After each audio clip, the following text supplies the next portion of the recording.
ውድ የምስጢረ ኢትዮጵያ ሚዲያ ተከታታዮቻችን እንግዲህ ዛሬ ወደ እናንተ ማድረስ የፈለኩት ሐሳብ ምንድነው? ስለ ተቋሙ የሕክምና አሰጣጥ የተወሰነ ግንዛቤ እንዲኖራችሁና እንዲሁም ደግሞ አንዳንድ ወንድሞቻችን እህቶቻችን ደግሞ ያልገባቸው ነገሮች አሉ፣ ጥያቄ የሚያነሷቸው ነገሮች አሉና እናንተም ከመምጣታችሁ በፊት እንዲሁም ደግሞ ከዛሬም በፊት ክትትል አድርጋችሁ ግራ ያጋባችሁ ጥያቄዎች ሊኖሩ ይችላሉ። እነዚህን ጥያቄዎች ገለጻ ለማድረግ ያክል ነው። የመጀመሪያው እንግዲህ ተቋሙ የባህል ሕክምናው የሰሎሞን መንደር የባህል ሕክምናና የምርምር ማዕከል በሆስፒታል ስታንዳርድ እየተንቀሳቀሰ ያለ የባህል ሕክምና ነው። ምናልባት ባህል ስለሚል ብዙ ሰዎች ከሌላ ባዕድ አምልኮት ጋር ከጥንቆላ ጋር እያይዘው የሚናገሩ ሰዎች አሉና እንግዲህ ለዚህ እኛ እንዲህ ነን፣ ጎበዝ ነን፣ እኔ ቅዱስ ነኝ፣ እኔ ተቋም ጎበዝ ነው፣ ጥሩ ነው ምናምን የሚል ነገር ልነግራቸው አልፈልግም። በዋናነት ሰው የሰውን አፍ ይዞ የሚያምን ሊኖር ይችላል። ነገር ግን በተግባር አይቶ ነው ማመን ያለበት።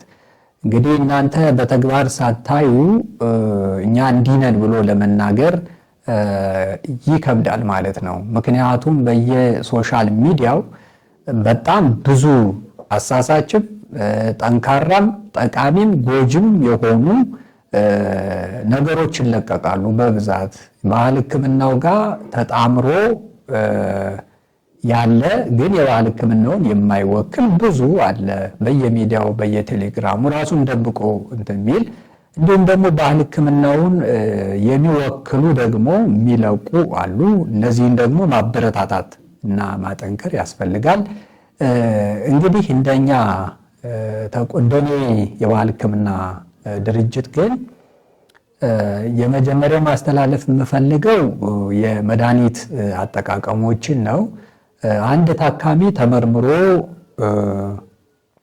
እንዳስፈላጊነቱ የሚገኝበት የበሽታ አይነት ይለያያልና ለየበሽታው መድኃኒት ይታዘዝለታል።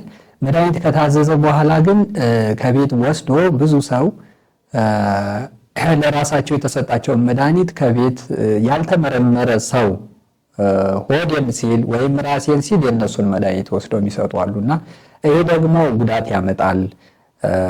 ሳይመረመር መስጠት አያስፈልግም። ለምሳሌ የተመረመረ ሰው የጉበት ይዞ ሊሄድ ይችላል፣ የሚጠጣ ይዞ ሊሄድ ይችላል። እቤት ደግሞ አንዱ ሆዴን ብሎ ስላመመው ለሱ የወሰደውን መስጠት የለበትም። ምክንያቱም ያ ያልተመረመረው ከቤት ውስጥ ሆዴን ያለው ደግሞ ጣፊያውን አሞት ሊሆን ይችላል፣ ጨጓራ ሊሆን ይችላል፣ ልቡን አሞት ሊሆን ይችላል፣ ሳምባውን አሞት ሊሆን ይችላል፣ ኩላሊቱን አሞት ሊሆን ይችላል። እንግዲህ ሰው ሆዴን የሚል በጣም ብዙ በሽታ ይይዘዋልና በሚይዘው ሰዓት ያው ስሜቶቹ ህዋሶቻችን በጣም ሪሌሽናቸው ጥብቅ ስለሆነ ወዲያው ስሜት ይፈጥራሉና እሱንንም እንድታስተካክሉ ነው። ሌላ የሚታጠን መድኃኒት የምናዝዛቸው አሉ፣ እንደየበሽታ አይነቱ ማለት ነው።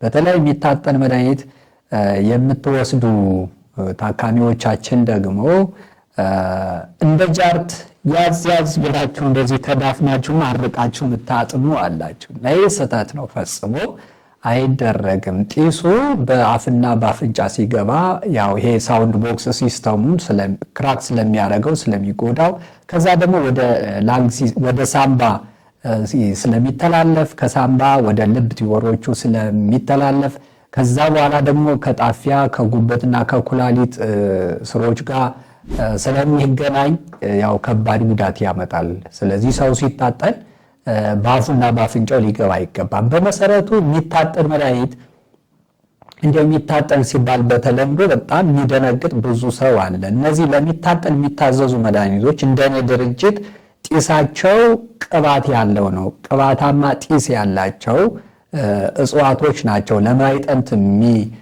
የሚታዘዙት ማለት ነው እንጂ ማንኛውም እጽዋት እኮ ጢስ አለው። ማንኛውም እጽዋት ጢስ አለው፣ አያድንም።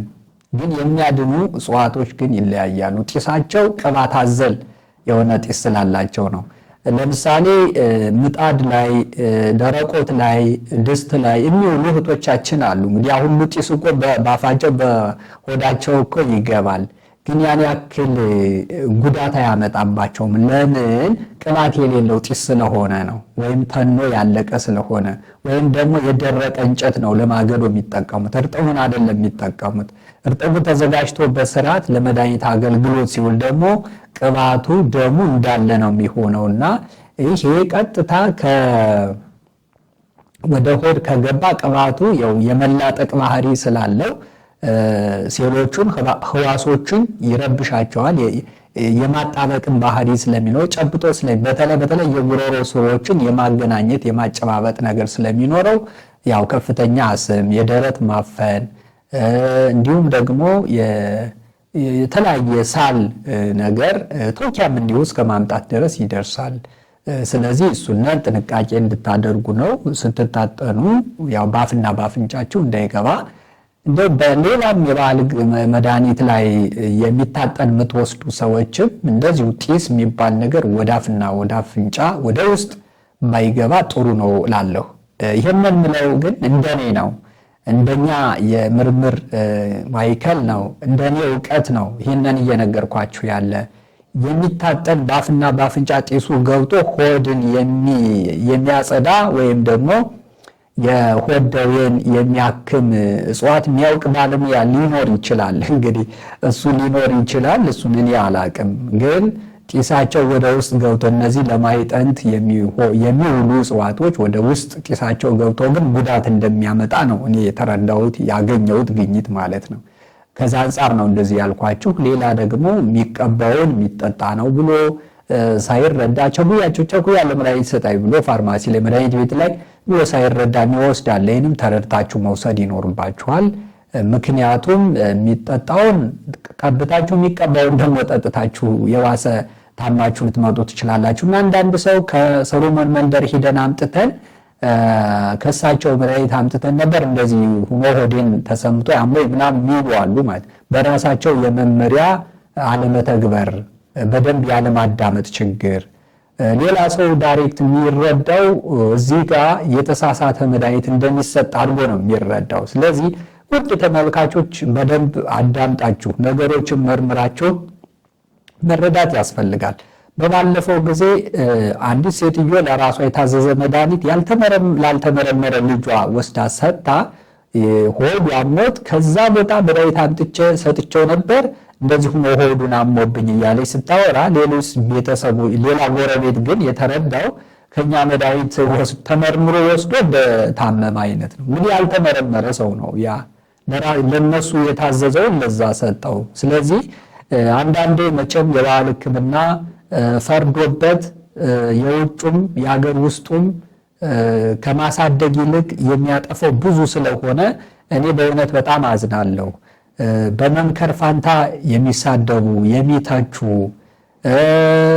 እንወያይ ብለው ችግሮችን በጋራ በመፍታት ፋንታ ሌላ ጥላቻ ያላቸው እንደ የውጩ ብዙ ተጽዕኖ እንዳሳደረብን ይታወቃል። ግን አገር ውስጥ ያለ ታክሞ ራሱ በባህል ሕክምና ታክሞ ድኖ ራሱ የባህል ሕክምናውን የሚነቅፍና የሚያማ አለ እና እንደው ዘወር ብላችሁ ብታዩ ምን አለ። በእርግጥ እኔ አይደንቀኝም። ለምንድን ነው የማይደንቀኝ? ሸክላ የሰሩ ወንድሞቻችንን በሰሩት ምጣድና በሰሩት ድስት አብስሎ እየበላ ፈላሻ እያለ የሚሳደብ ህብረተሰብ ጋር እያለን ይሄ ቢነገር አይደንቅም። እነሱ የሰሩትን ልብስ ለብሶ እያደረ እየዋለ ከብርድ ነፃ ሆኖ እያለ ሸማኔ ብሎ የሸማኔ ዘር እያለ ከሚሳደብ ህብረተሰብ ጋር እንዳለን አውቃለሁ። በእነሱ ቆዳ ቦርሳው ጫማውን ለብሶ እየሄደ ቆዳ የሚሰሩ ወገኖቻችን ደግሞ የፋቂ ዘር እያለ ከሚሳደብ ማህበረሰብ ጋር እንዳለን አውቃለሁ። በቃ ብዙ ነገር ነው። ቢላዋ ሽንኩርቱን፣ ስጋውን፣ ምኑን በስርዓት ከትፎ አዘጋጅቶ ብዙ ነገር ማረሻው የሁልጊዜ ህይወቱ የሚዘራበት ማረሻውን አዘጋጅተው የሚሰጡ ወገኖቻችን ብረታ ብረት የሚሰሩ ቀጥቃጮች የቀጥቃጭ ዘር ብለው ከሚሳደብ ህብረተሰብ ጋር እንዳለን ያው ይገባኛል እኔ ማለት ነው። ግን እነዚህ ነገሮች እናስተውላቸው፣ እናስተካክላቸው። እኔ እንኳ ተሳስቼ ብታዩ መጣችሁ ለምን ብላችሁ ማስተካከል ይኖርባችኋል ማለት ነው። መምከር ይኖርባችኋል። በውጭ ራስን ደብቆ ከመናገር የተለያየ ጥላቻ ከማውራት ብዙ ከማለት ያው የራስን ደካማነት የራስን አለማወቅ የራስን ጅልነት ነው የሚያሳየው። ሰውን በስውር ዝም ብሎ የሆነ ነገር ማለት በቃ ደካማነቱን ውሸታም ቀጣፊነቱን ነው የሚያሳየው። እና እውነተኛ ሰዎች ደግሞ እስካሁን ድረስ ያው ከጎናችን ሆነው አይዟችሁ የሚሉን ጥፋትም ሲኖር ደግሞ አስተያየት የሚሰጡ አብረው ጥፋቱን ችግሩን የሚያስተካክሉ ወንድሞችና እህቶች እናቶች አባቶች አሉ። እግዚአብሔር ይመስገን ከሊቃነ ጳጳሳት ጀምሮ አሉና በጣም ደስ ይለኛል ማለት ነው።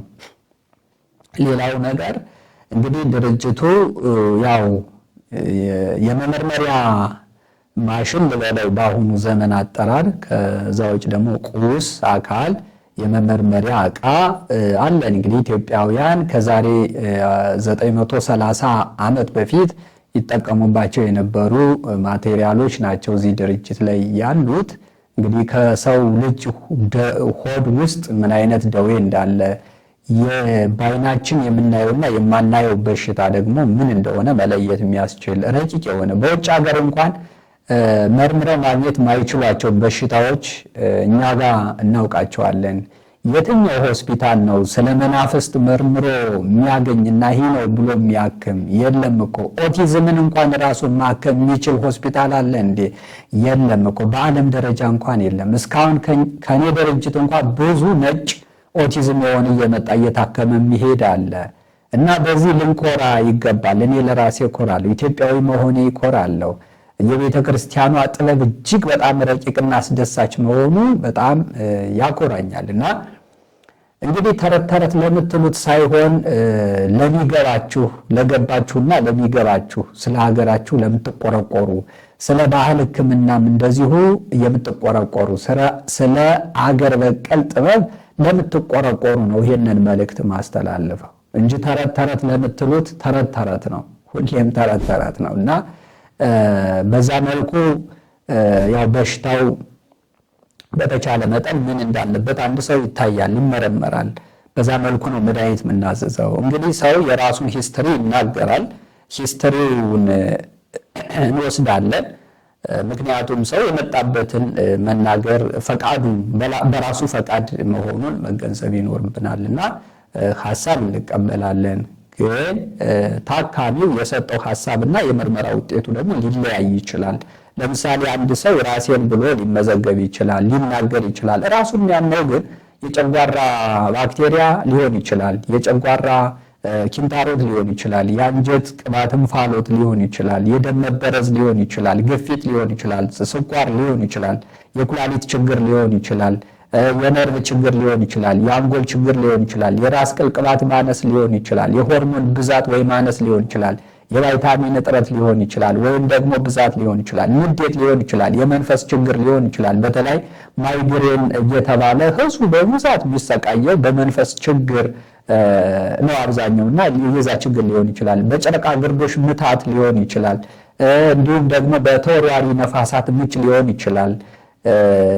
ወይም ተወርዋሪ የነፋስ አጋንንት የምንላቸው ማለት ነው። በሳይንሱ ደግሞ ብርድ የምንለው ማለት ነው። እንግዲህ ሳይንስ ያው መቼስ አለ አይደል ይሄ እኔ ያውቅ አይነት ነገር ስለሆነ ነው እንጂ አገር በቀል ጥበቡና ዘመናዊ የሕክምና ሲስተሙ እጅ ለእጅ ተያይዞ አንድ ላይ ሆኖ ቢጓዝ ምን ያክል ከፍተኛ ውጤት እንደሚያመጣ ያው ለቀባሪ ማርዳት ነው የሚሆነው። እና በሳይንሱ የሆነ ነገር የሚባለው በባህል ደግሞ የሆነ ነገር የሚባለው ሰውን እየጎዳ ያለው በሳይንሱ መፍትሄ የሚያገኝ ደግሞ በባህሉ መፍትሄ የሚያገኝ በሳይንሱ ማያገኝ በባህሉ መፍትሄ የምናጣለት በሳይንሱ ደግሞ መፍትሄ የምናገኝለት። ለምሳሌ ከቀዶ ጥገና ከቀዶ ሕክምና ጋር ተያይዞ ሰርጀሪ ጋር ተያይዞ ባህሉ ላይ የማሳሪያዎች ምኖችም ስለሌሉ በብዛት ደግሞ በሀገራችን ሁለቱን ሙያ የተማረ ሰው እጥረት ስለሆነ በብዛት እንዲህ አይነት ነገሮችን ባህሉ ላይ ላይገኙ ይችላሉ።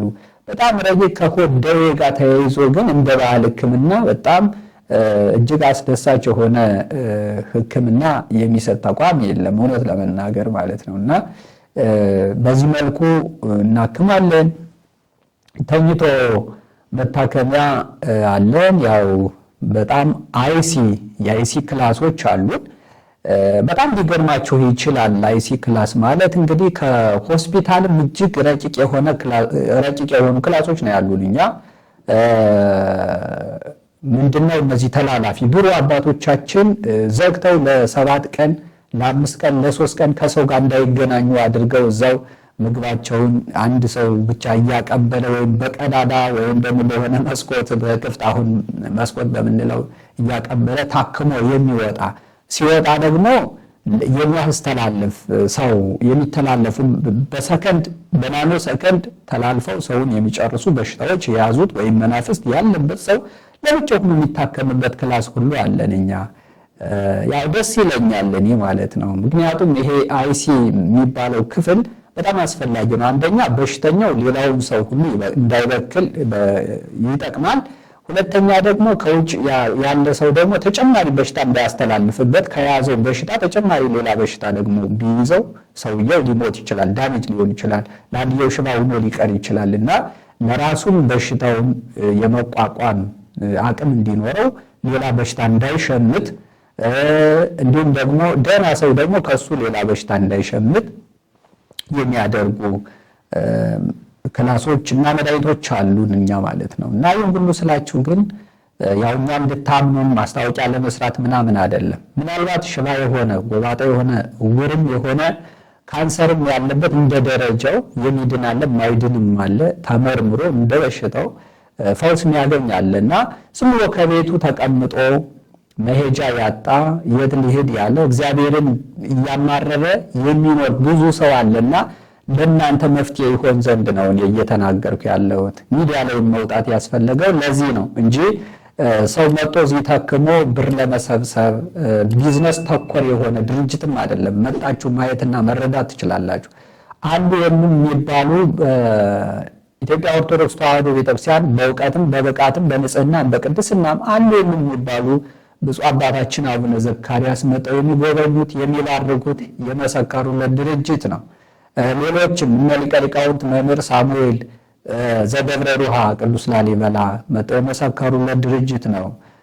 እነ መምህር መዝገበ ቃል ዘሰቆጣ ዘወለህ የአራቱ ጉባኤ የትርጓሜ መምህር መጥተው ያዩት የመሰከሩት ነው። እነ መምህር ኃይለ ማርያም የመጣው ያዩት የመሰከሩት ድርጅት ነው።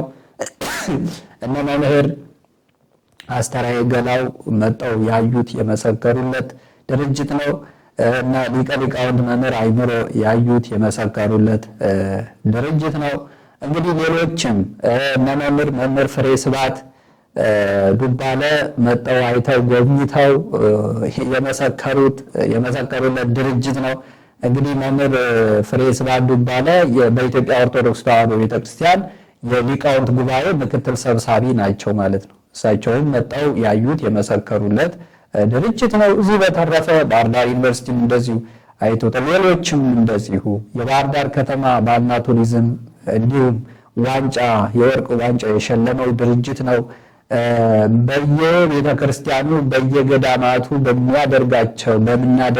በማደርጋቸው መልካም ስራዎች የምስክር ወረቀቶች ሁሉ አሉ። እንግዲህ ለሻይ የሚቀበል ሁሉ ጉቦ የሚበላ ምስክር ወረቀት እኮ ይሰጣል እያለ ደግሞ የሚያወራ ይኖራል፣ አይጠፋም። እንግዲህ ያወራ ለሚያወራው ሳይሆን ለተማራችሁት ለሚገባችሁ ነው። እዚህ በተረፈ ስራዎች በየበዓላቱ ድርጅቱ የሚያደርጋቸው መንፈሳዊ መልካም ስራዎች ምስክር ናቸው። ባህር ዳር ከተማ የኔታ አስተራየ ገላው የትርጓሜ ትምህርት ቤት ሄዳችሁ ማየት ትችላላችሁ። ድርጅቱ ምን እንደሰራ ዛጋ ላይ ይህን አድርጌያለሁና ድርጅቱ አድርጓል ብሎ መለፍለፍ አያስፈልግም። ግን ሄዳችሁ ጠይቁ። ስለ ድርጅቱ ምንነት መምህራንን የትርጓሜ መምህራንን ሄዳችሁ ጠይቁ። ባህር ዳር ከተማ አሁንም ብሉያትና ሐዲሳት የትርጓሜ መምህር የሆኑት የመምህር ፍሬ ስብሐት ጉባኤ ቤት፣ የደብረ ሌልና ባታ ለማርያም ጉባኤ ቤት ትርጓሜ ትምህርት ቤት እሱንም ሄዳችሁ ማየትና መረዳት ትችላላችሁ የድርጅቱ መልካም ስራ። እንዲሁም ደግሞ የሰሜን ጎጃም ሀገረ ስብከት ጽሕፈት ቤትን እንደዚሁም ሄዳችሁ መረዳትና ማየት ትችላላችሁ። ቤተክርስቲያኑን በ3 ቀን ሰርቼ ነው ያስረከብኩት ማለት ነው። ዙሮ እንግዲህ እኔን አርጌ ለማለት ይከብዳል። እግዚአብሔር ነው ስራውን የሰራው። ነገር ግን የድርጅቱን እንቅስቃሴና ሩጫ እናንተ ገና በርቀት ያላችሁ የተለያዩ የውሸት ወሬዎች ሲወሩ ግራ ለምትጋቡት እውነታውን ነው እየነገርኳችሁ ያለ። እኔ ስላወራው ሳይሆን ሄዳችሁ መጠየቅ ትችላላችሁ። ሰሜን ጎጃም ሀገረ ስብከት ሁሉንም የመምሪያ አካላት መጠየቅ ትችላላችሁ። ከቢሮ ከመጀመሪያ ጀምሮ እንደውም እንደ ሰሜን ጎጃም ሀገረ ስብከት ደግሞ ድርጅቱ ያገዘው የሮጥኩበት የደከምኩበት የለም።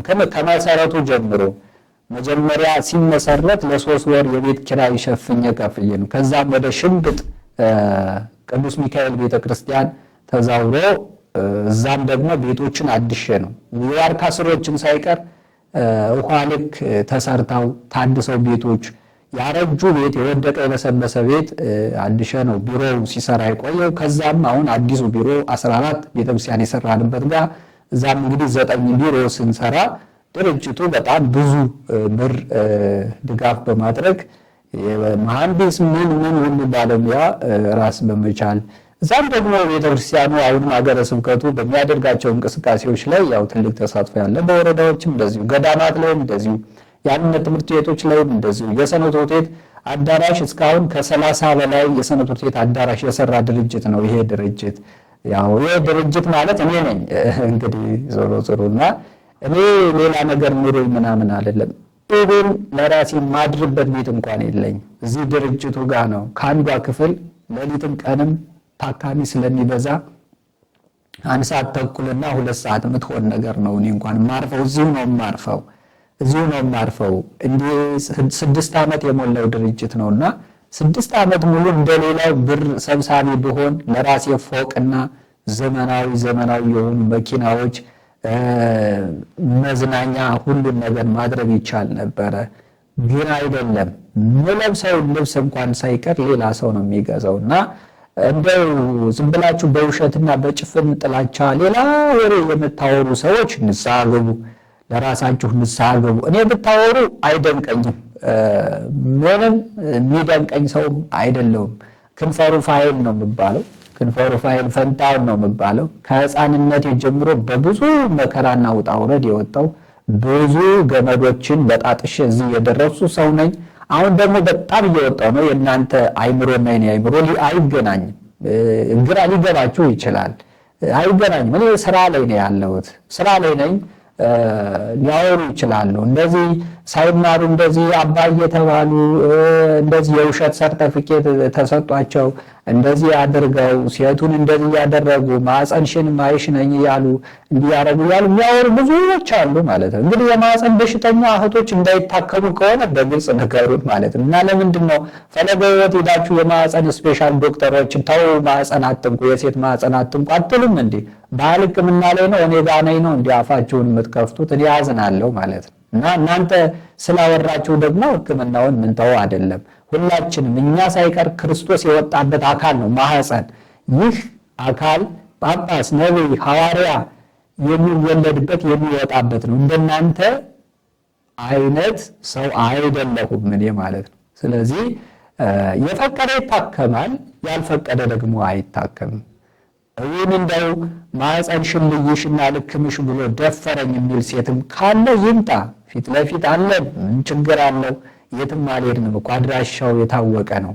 ባህር ዳር አባይ ማዶ አየር ጤና ካቶሊክ ትምህርት ቤት ጎን ነው ያለው ድርጅቱ። ያለን እዚህ ነው። መጣችሁ መጠየቅ ማየት ትችላላችሁ።